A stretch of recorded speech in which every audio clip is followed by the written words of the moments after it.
Tentang 10 perkara yang bisa menghancurkan dunia kita dan akhirat kita.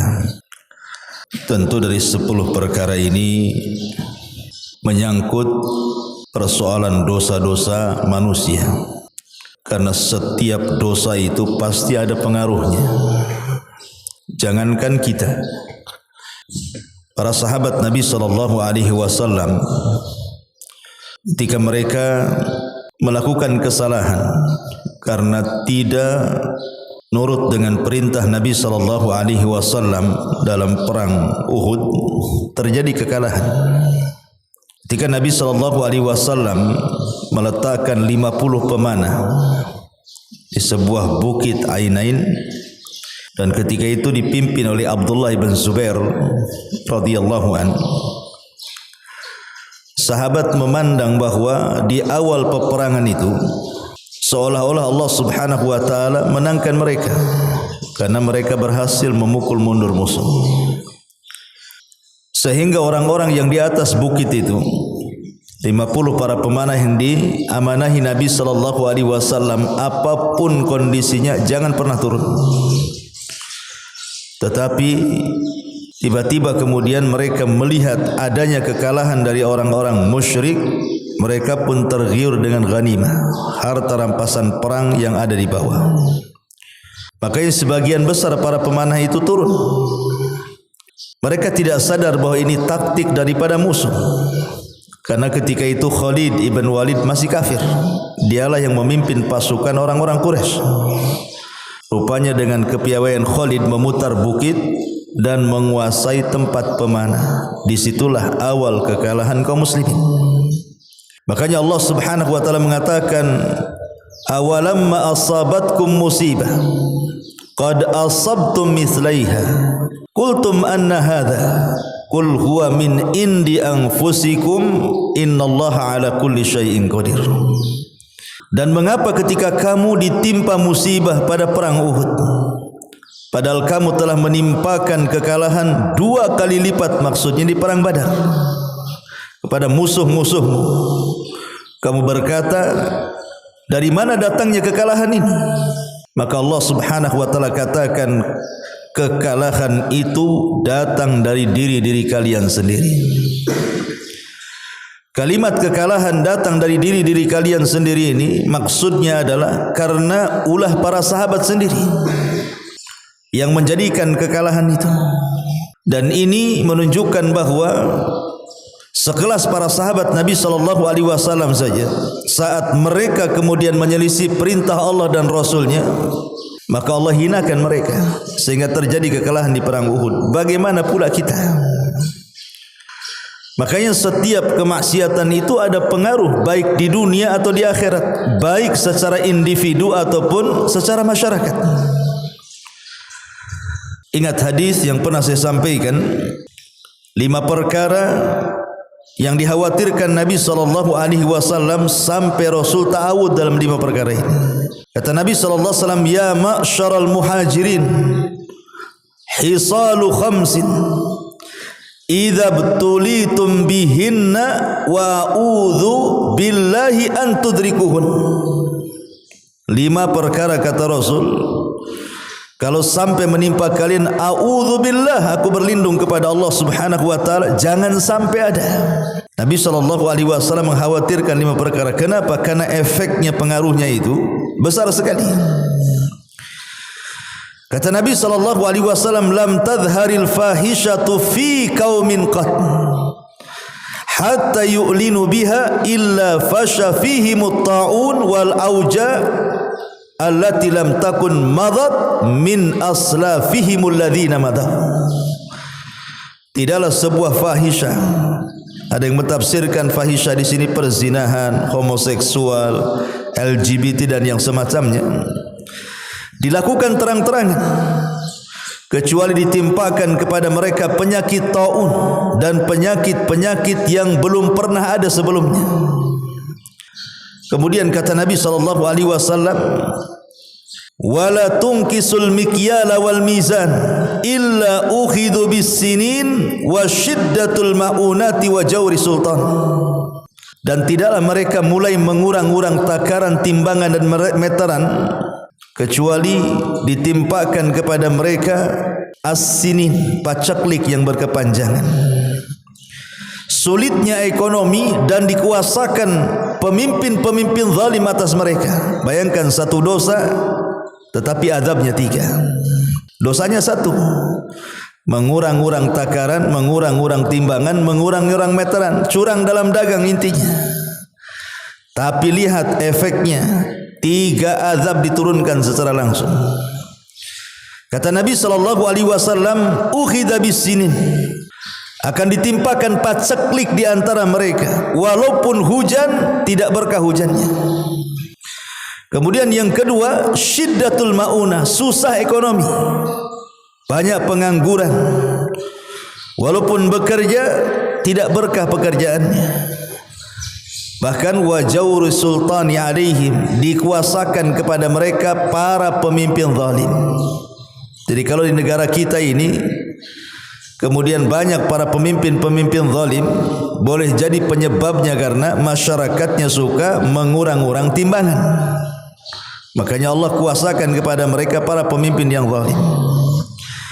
Kemudian yang ketiga kata Nabi SAW, walam yamna'u zakata amwalihim illa muni'ul qatra minas sama walaulal bahaim lam yumtiru. Ketika mereka sudah tidak lagi mengeluarkan zakat-zakat mereka, kecuali hujan akan ditahan dari langit, kalaulah bukan karena binatang ternak, karena kambing, unta atau karena sapi, tentu Allah tidak akan menurunkan hujannya kepada kita.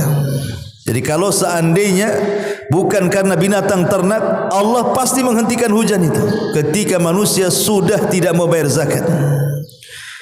Dan yang keempat, wa man lam yahkum. Dan yang keempat, walam yanqudu ahdallahu wa ahda rasulihi illa sallatallahu alaihim aduwa min ghairihim fa akhadha ba'dha ma fi aidihim. Dan ketika mereka sudah mulai memudarkan perjanjian mereka dengan Allah dan Rasulnya, mulai meninggalkan Quran, meninggalkan sunnah Nabi, kecuali akan dikuasakan kepada mereka musuh dari luar, kemudian mengambil sebagian harta kalian dan meninggalkan yang lainnya. Artinya akan terjadi penjajahan. Kalau sudah kita meninggalkan Quran dan sunnah, negeri kita akan dijajah. Dan yang terakhir, wa man lam yahkum a'immatuhum bima anzalallah wa takhayyaru fima anzalallah illa ja'alallahu ba'sahum bainahum. Ketika kemudian hukum-hukum Allah mulai ditinggalkan dan beralih kepada hukum manusia, maka Allah akan kuasakan kepada mereka saling bertengkar di antara mereka, saling sikut, saling sikat di antara mereka. Lah kita lihat 5 perkara ini menyangkut dengan dosa. Dan di sana ma'asyiral muslimin yang dimuliakan Allah Azza wa Jalla, ada 10 dosa yang kalau seseorang melakukannya, hancurlah dunia kita, hancurlah akhirat kita. Apa 10 dosa itu? Yang pertama, asyirku billah, kesyirikan kepada Allah Subhanahu wa taala. Melakukan kesyirikan kepada Allah Subhanahu wa taala.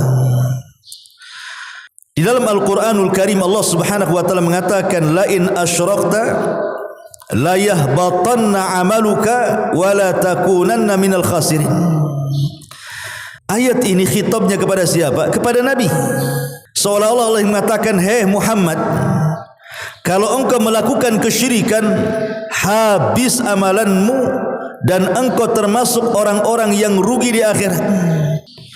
Ini kalau Nabi SAW melakukan kesyirikan, maka Allah Subhanahu wa taala ancam di sini, la yahbatanna amaluka, habis amalmu wahai Muhammad, wa la takunanna minal khasirin, dan engkau termasuk orang yang rugi. Bagaimana kalau seandainya yang melakukan kesyirikan itu kita? Sementara Nabi SAW itu sudah diampuni yang telah, yang sedang dan yang akan datang. Kalaupun melakukan kesyirikan, sama juga hancur lebur amalannya di akhirat, termasuk orang yang rugi. Karena kesyirikan itu mengakibatkan keberkahan di sebuah negeri akan dicabut dan mengakibatkan penyesalan kelak pada hari kiamat. Dan kesyirikan di zaman sekarang luar biasa, mulai dari syirkul asghar sampai syirkul akbar, ada semua. Kesyirikan ini berkembang, ikhwan. Coba bayangkan di zaman Nabi Nuh alaihi salatu wassalam, kesyirikannya apa? Hanya menyembah patung-patung yang dikultuskan, bahwa ini adalah patungnya Yaghus, patungnya Ya'uq, patungnya Nasr, dan mereka orang-orang saleh yang dijadikan patung itu. Itu pun pada permulaannya mereka menjadikan patung itu tidak disembah, hanya untuk nostalgia saja, karena mereka orang-orang soleh, para ulama di zaman itu kemudian meninggal, tidak ada penerusnya. Kemudian setan datang kepada kaum Nuh untuk membuatkan patung-patung mereka supaya diingatkan kebaikan mereka. Itu pada awalnya tidak ada kesyirikan, tapi namanya setan itu kan tujuannya bukan hanya sekedar itu. Dia tujuannya itu jangka panjang. Makanya ketika generasi pembuat patung pertama ini sudah meninggal dunia, kemudian datang generasi kedua dan ketiga, maka syaitan datang lagi dan mengatakan, sungguh aku hidup di zaman nenek moyang kalian. Aku tahu maksud mereka membuat patung itu. Apa itu? Mereka itu ingin mendekatkan kepada Allah sedekat mungkin lewat patung-patung itu. Ma na'buduhum illa liyuqarribuna ilallahi zulfa. Kami tidak menyembah mereka patung-patung itu kecuali hanya untuk mendekatkan kepada Allah sedekat mungkin. Dijadikan tawassul. Itu awalnya dari situ sebenarnya. Akhirnya berkembang kan di zaman Nabi Ibrahim, mulai sesembahan itu kemana-mana, bukan hanya menyembah berhala saja. Bintang disembah, bulan disembah, matahari disembah. Sampai ketika Ibrahim datang kepada anak-anak muda penyembah bintang, apa kata Ibrahim? Hadza Rabbi. Jangan-jangan bintang itu Tuhanku. Ketika bintang itu sudah tidak ada karena datang waktu pagi, dia mengatakan, saya tidak suka dengan Tuhan yang muncul tenggelam, katanya. Dari sini menunjukkan berkembang sesembahan itu kan.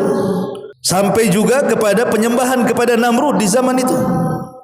Kemudian berlalunya waktu dari zaman ke zaman sampai di zaman Rasul, sampai di zaman kita, macam-macam orang nyembah itu. Bukan hanya bintang, matahari, bulan saja, bukan hanya berhala, sampai kepada gunung, sampai kepada lembah, sampai kepada akar, sampai kepada binatang-binatang dengan beragamnya juga disembah. Ada yang nyembah kuda, nyembah ular, macam-macam disembah. Sampai nyembah dompet juga ada, nyembah uang gitu ya. Makanya Rasul mengatakan apa? Ta'isa abdu dinar, celaka hamba-hamba dinar. Wa ta'isa abdu dirham, celaka hamba-hamba dirham. Itu kan di sana. Kalau di sini celaka hamba rupiah, hamba dolar, hamba ringgit, ya, tergantung mata uangnya. Bagaimana kemudian mereka itu dihadapkan kepada berhala yang ada di kantong dia? Coba, berhalanya dibawa-bawa kemana-mana tuh. Karena lebih mendahulukan mencari kehidupan dunia atau mencari uang dibandingkan perintah Allah dan Rasulnya. Itu sama saja menjadikan sesembahan selain daripada Allah. Maka memang kesyirikan ini bahaya. Dunia kita hancur, akhirat pula kita hancur. Ini yang pertama. Yang kedua, tarkus salat, meninggalkan salat. Orang kalau sudah meninggalkan solat tidak akan bahagia hidupnya, ikhwan. Tidak akan bahagia. Makanya kalau kita lihat hadis-hadis tentang masalah solat, solat ini bagian daripada zikir kepada Allah yang paling kuat. Karena Allah yang mengatakan, innas salata li dzikri. Solat itu untuk mengingat aku, kata Allah. Jadi kalau kita ingin ingat Allah, solat. Dan ketika kita berpaling dari mengingat Allah Subhanahu wa taala, disinilah Allah Subhanahu wa taala akan turunkan berbagai macam persoalan. Dan itu disyaratkan dalam Al-Qur'anul Karim, "Wa man a'radha an dzikri fa innalahu ma'isyatan dzanka." wa nahsyuruhum yaumal qiyamati a'ma. Barang siapa yang berpaling dari zikri mengingatku, apa yang terjadi? Maka Allah Subhanahu wa taala mengatakan, kami jadikan kehidupannya sempit, sulit, susah. Terkadang banyak masalah yang tidak tahu jutrungannya itu loh. Tahu tuh banyak masalah saja. Penyebabnya apa tidak tahu. Itu salah satunya ketika orang itu meninggalkan salat. Lebih daripada itu, anahsyuruhum yaumal qiyamati a'ma, dan kami akan kumpulkan mereka pada hari kiamat dengan kebutaan. Ketika mereka mengatakan, Rabb, di dunia kami tidak buta, kenapa kau butakan di sini? Kata Allah Subhanahu wa taala, ya, karena ketika di dunia engkau melupakan aku, maka sekarang aku lupakan dirimu. Dan hadis-hadis tentang azab Allah di akhirat tentang solat jelas juga, atau ayat-ayat Al-Quran lah yang jelas lah. Masalakakum fi saqar, kenapa kalian sampai masuk ke neraka Saqar? Apa alasannya? Penduduk neraka Saqar mengatakan, lam naku minal musallin, karena kami tidak salat. Maka ini yang kedua yang menghancurkan dunia dan akhirat kita adalah meninggalkan salat. Yang ketiga, al-bid'ah, perbuatan bid'ah. Kalau kita melihat hadis tentang haud, tentang telaga Nabi, apa kata Nabi sallallahu alaihi wasallam? Inni faratukum 'alal haudi, man marra 'alayya syariba, wa man syariba lam yadma abada, la yaridanna 'ala aqwam ya'rifuni thumma yuhalu baini wa bainahum fa aqulu innakum minni fayuqalu innaka la tadri ma ahdatsu ba'daka fa aqulu suhqan suhqan liman ghayyara ba'di. Kata Nabi sallallahu alaihi wasallam, aku tunggu kalian di telagaku. Aku tunggu kalian di telagaku. Siapapun yang meminum dari telagaku tidak akan haus selamanya, kata Rasul. Dan sungguh nanti akan ada kaum-kaum, kata Rasul, aku kenal mereka, tiba-tiba mereka diusir dari telaga. Kemudian Nabi SAW berteriak dan mengatakan, itu umatku. Dalam riwayat ummati ummati, dalam riwayat ashabi ashabi, mereka umatku, mereka sahabat-sahabatku, mereka bagian daripada diriku, kata Rasul. Tapi kemudian Allah Subhanahu wa taala memberitahu kepada Nabi sallallahu alaihi wasallam dan mengatakan, ya Muhammad, innaka la tadri ma ahdatsu ba'dak. Hei Muhammad, kau tidak tahu apa yang terjadi sepeninggalmu. Innahum ghayyaru wa baddalu, umatmu suka merubah-rubah dan suka mengganti-ganti syariatmu. Maka Rasul mengatakan, suhkan suhkan, celaka dan celaka liman ghayyara ba'di, siapapun yang merubah-rubah syariat sepeninggalku. Lihat bagaimana ancaman orang-orang yang melakukan bid'ah pada hari kiamat. Mereka tidak akan minum dari telaga Nabi. Dan di dunia sudah jelas, mereka menghabiskan waktu itu hanya untuk menghabiskan saja, tapi tidak berpahala gitu. Waktu mereka habiskan, biaya mereka habiskan, tenaga mereka habiskan hanya untuk melakukan bid'ah, tetapi tidak berpahala. Amilatun nasibatun tasla naran hamiyah. Ada orang yang amilah, bekerja keras di dunia itu, nampak ibadahnya gitu ya, tapi rupanya kerja keras mereka, ibadah itu justru memasukkan ke neraka hamiyah. Sebagian ahli tafsir, ayat ini salah satu asbab nuzulnya adalah turun kepada orang-orang Khawarij yang disabdakan Nabi SAW, tahkiruna salatakum ma'a salatikum, wa siyamakum ma'a siyamikum, wa qira'atahum ma'a qira'atikum. Mereka merasa lebih hebat solat mereka di antara solat kalian, puasa mereka di antara puasa kalian, dan baca Quran mereka di antara baca Quran kalian, kata Rasul. Artinya orang-orang Khawarij itu secara zahir amalan mereka lebih hebat dibandingkan kita tuh. Tapi ujung-ujungnya dalam ujung hadis Rasul mengatakan, yakhrujuna minal Islam kama yakhrujus sahmu minar ramiyah. Mereka melesat dari Islam seperti anak panah melesat dari busurnya, karena mereka membaca Quran tidak sampai di tenggorokan. Maka di dunia rugi, di akhirat rugi. Ini yang ketiga. Yang keempat, hajrul Quran, jauh dari Al-Quran. Allah Subhanahu wa taala mengatakan, wa qala ar-rasul inna qaumi ittakhidhu hadzal qur'ana mahjura. Berkata Rasul kelak pada hari kiamat, mengadu kepada Allah, ya Rabb, sesungguhnya kaumku banyak di antara mereka yang mulai meninggalkan Quran. Quran ini pedoman kita. Kalau kita ingin hidup bahagia, dunia kita dan akhirat kita kembali kepada Quran. Karena Allah yang mengatakan, faman tabi'a hudaya fala yadhillu wala yashqa. Siapa yang berpegang dengan Al-Quran tidak akan sesat dan tidak akan celaka. Dalam ayat yang lain, fala khaufun alaihim walahum yahzanun. Mereka tidak akan takut dan tidak akan sedih. Artinya Quran itu membawa kebahagiaan. Orang kalau berpegang kepada Al-Quran tidak akan takut, artinya aman. Tidak akan sedih, artinya bahagia. Tidak akan celaka, artinya dapat hidayah. Tidak akan tersesat, artinya ada petunjuk bagi dia. Lah ketika Al-Quran ditinggalkan, mulai di dunia kita sudah banyak masalah, di akhirat Allah Subhanahu wa taala juga akan memberikan masalah lebih banyak lagi. Maka ini yang keempat. Yang kelima, uququl walidain, durhaka kepada orang tua. Tidak ada dosa yang disegerakan di dunia sebelum akhirat kecuali uququl walidain, durhaka kepada orang tua. Kata Rasul, ma min dzambin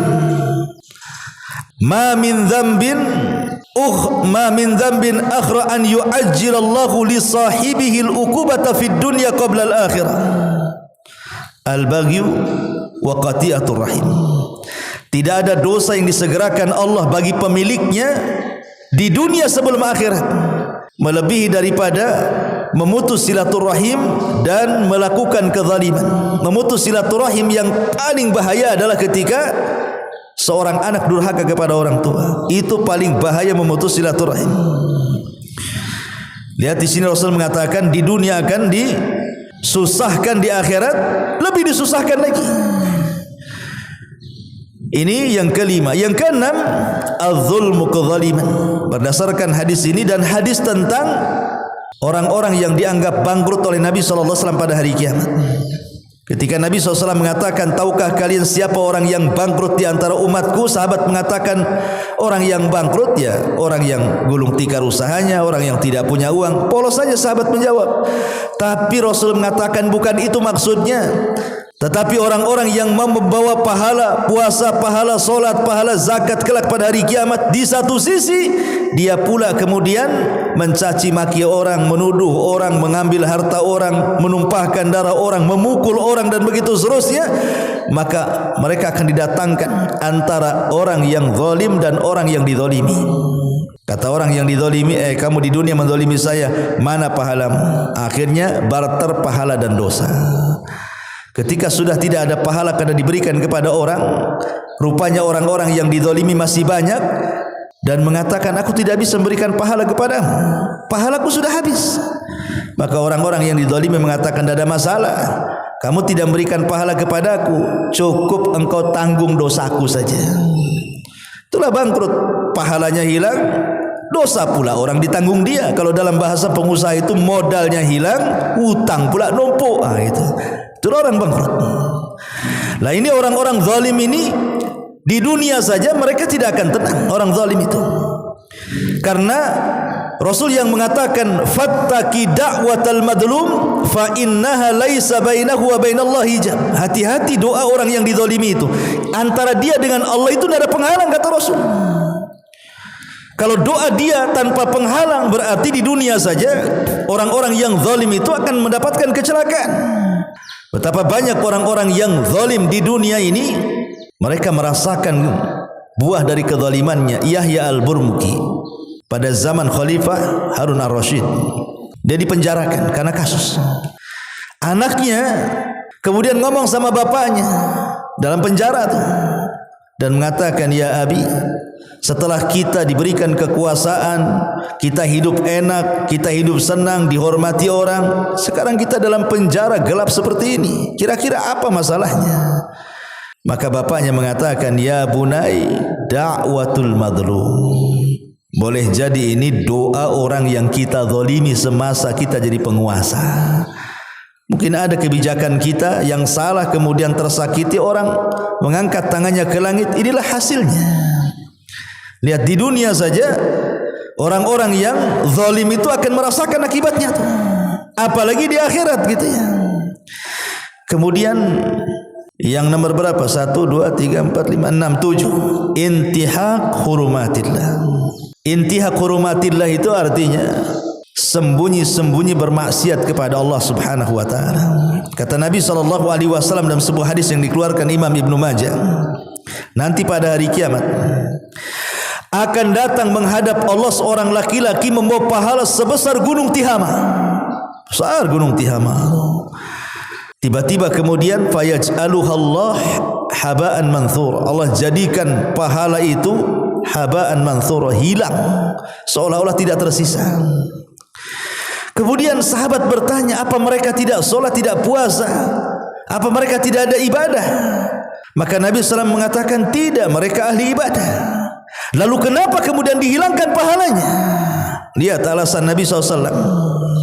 Kata Nabi SAW, walakinnahum aqwamun idza khalau bimaharimillahi intahakuha. Kata Rasul, mereka sebuah kaum yang kalau mereka bersendirian nih, tidak ada manusia yang melihatnya, mereka pun berani merobek-merobek kehormatan Allah, alias maksiat sembunyi-sembunyi.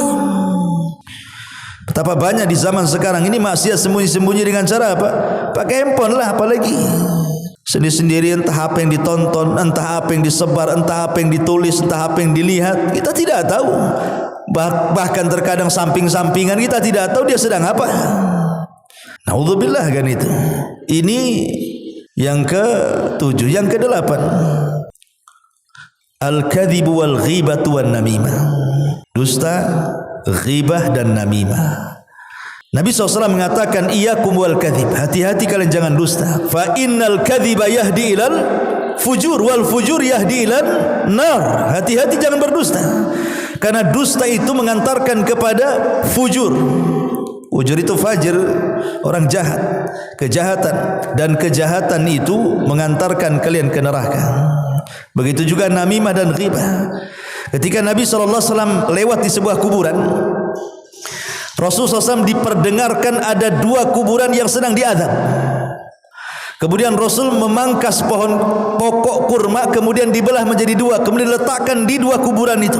Kata Rasulullah, mudah-mudahan dengan 2 pelepah kurma yang kubelah ini sebelum kering bisa meringankan azab keduanya. Adapun salah satunya, kata Rasul, fa innahu yamshi bin namimah. Ini yang salah satu diazab ini karena ketika di dunia suka namimah, mengadu domba ke sana kemari, ya. Ataupun ghibah. Ghibah jelas, ya. Kemudian yang nomor 9, syurbul khamri. Orang yang tidak bisa meninggalkan khamr. Nabi SAW mengatakan, man syaribal khamra wa sakira lam tuqbalahu salatu arba'ina sabahan. Siapa yang minum khamr sampai mabuk, maka tidak akan diterima salatnya 40 hari. 40 hari salat orang peminum khamr tidak akan diterima. Wa in mata dakhalan nar, kalau dia mati masuk neraka. Fa in taba taballahu alaihi, kalau bertobat Allah berikan tobatnya. Wa in ada, kalau dia sudah tobat kok minum lagi, fasyariba fasakir, sampai mabuk, lam tuqbal lahu salatu arba'ina sabahan, salatnya tidak akan diterima lagi 40 hari. Fa in mata dakhalan nar, kalau dia mati masuk neraka. Fa in taba taballahu alaihi, kalau dia bertobat Allah terima lagi tobatnya. Fa in ada fasyariba fasakir lam tuqbal lahu salata arba'ina yawman, kalau diulang lagi, minum lagi, mabuk lagi, salatnya 40 hari tidak diterima. Kemudian fa in mata dakhalan nar, Fa in taba taballahu alaihi, kalau dia mati masuk neraka, kalau taubat Allah terima taubatnya.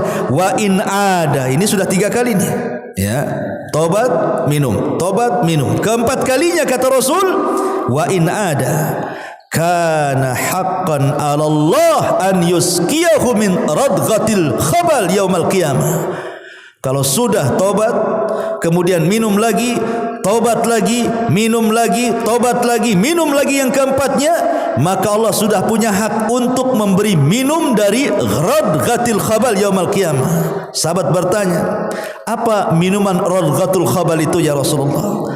Isaratu ahlin nar, darah dan nanah penduduk neraka.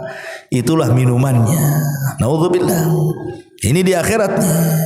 Di dunia jelaslah orang mabuk tengurusa. Paling rendah kepalanya pusing tuh, paling tinggi tidur disolokan. Apalagi orang enggak sadar orang mabuk tuh kan. Dan yang terakhir al-kibru, kesombongan. Sombong itu menghancurkan manusia di dunia dan di akhirat. Fir'aun lihat sombong, dihancurkan. Namrud sombong, dihancurkan. Qarun sombong, dihancurkan. Semua mutakabbirun, orang-orang yang sombong di dunia itu dibinasakan oleh Allah Azza wa Jalla. Kenapa? Karena kesombongan itu ridanya Allah. Kesombongan itu hanya milik Allah. Tidak ada yang berhak sombong melebihi Allah. Karena di antara nama-nama Allah itu Al-Mutakabbir. Dan nanti pada hari kiamat, yuhsyarul mutakabbiruna yaumal qiyamati amsalal dzar. Bayangkan, dibangkitkan orang yang sombong itu, badan mereka sekecil semut di tengah-tengah manusia yang besar-besar, sehingga ketika mereka itu sedang berjalan menuju satu titik panggilan, mereka terseok-seok karena takut diinjak orang besar. Begitulah orang yang merasa besar di dunia, Allah kecilkan badannya di akhirat. Seperti semut, bayangkan. Mereka harus lari ke titik panggilan itu di padang mahsyar. Betapa sulitnya mereka itu. Itulah orang-orang yang sombong. Inilah 10 perkara kata para ulama: kesyirikan, meninggalkan salat, bid'ah, meninggalkan Quran, durhaka dengan orang tua, kezaliman, kemudian menghancurkan intihak hurumatillah, kehormatan Allah dalam kesendirian, kemudian dusta, ghibah, namimah, dan yang nomor 9 minum khamar, dan yang terakhir kesombongan. Kata para ulama, inilah penyebab kehancuran manusia di dunia dan di akhirat. Karena dosa sendiri itu punya pengaruh, ikhwan. Sekali lagi, setiap dosa itu mau kecil mau besar pasti punya pengaruh. Tidak ada dosa tidak ada pengaruhnya itu. Tidak ada, semua ada pengaruhnya. Lihat orang-orang yang suka narkoba tuh, kalau sudah tobat kan rusak akalnya itu. Kadang-kadang ngomong aja nggak paham kita. Kadang-kadang ngomong kayak nggak didengar. Kadang-kadang ngomong loading dulu dia. Saya pernah banyak kawan-kawan itu mantan narkoba yang sudah tobat kemudian hijrah ke sunnah itu. Kalau ngomong padahal dekat tuh saya itu ngomong tuh. Kayaknya kita ini kayak ngomong 1 kilo tuh. Ngomong apa Ustaz katanya? Padahal samping. Ya, nanti kita udah ngobrol nih, mau jawab tuh loadingnya lu susah mau nangkap itu. Lihat, padahal dah tobatnya dah tahun-tahunan. Ya, mungkin masa muda dia itu narkobanya, sekarang sudah tua, udah lama ninggalin narkoba, tapi bekasnya lu gak hilang. Sampai seperti itu, ya. Dan itu bukti bahwa maksiat itu meninggalkan pengaruh. Itu di dunia. Ya. Bagaimana di akhirat? Naudzubillah.